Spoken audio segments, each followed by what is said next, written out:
ఆయన ఒక్క మాట అన్నాడు, ఎంత అద్భుతమైనటువంటి నాకు నచ్చినటువంటి ఎన్నో వేదికల మీద చెప్పిన నేను.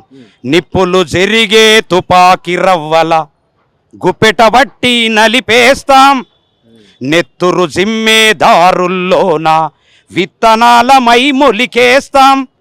మీరు ఏం చేసినా విత్తనాలమై మొలికేస్తాం, లాఠీలిరిగినవో లడాయి మానం హా. పోలీసులారా, మీరు లాఠీలు ఇరి కొట్టినా మేము లడాయి మానం. పిడుగులు పడ్డావో మడమలు తిప్పం ఆహా. సమాజహితమై సాగే పోరులో సావో రేవో సాగుతాము జైబోలో.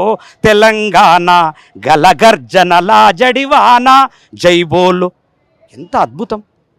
ఇలా తెలంగాణ సమాజానికి అద్భుతమైనటువంటి మరి జయ జయ హే తెలంగాణ జననీ జయకేతనం అనేటటువంటి ఒక అద్భుతమైనటువంటి పాటను అందించిండు. నిజంగా అన్న యొక్క పాటలు ఒక 6 పాటలు నేను చేసేటటువంటి అదృష్టం కలిగింది వాస్తవానికి.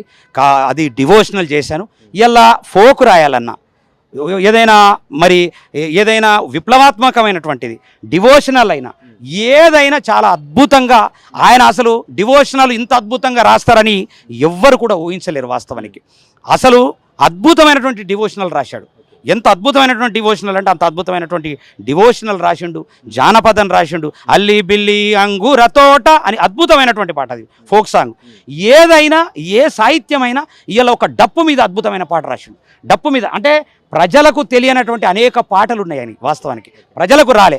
వాస్తవానికి మాదిగయ్యల మేధ నుండి పురుడు పోసుకున్నది, మానవ జాతులను ఎప్పుడు నిదురలేపుతున్నది, నీతి నియమము దాల్చకుండా ఖ్యాతిగా వర్ధిల్లె జగమున ఎంచి చూడగా పంచమాశ్రుతి పంచజన సంగీతమై దాని పేరే డప్పురా అది మ్రోగే దరువుల నిపుర.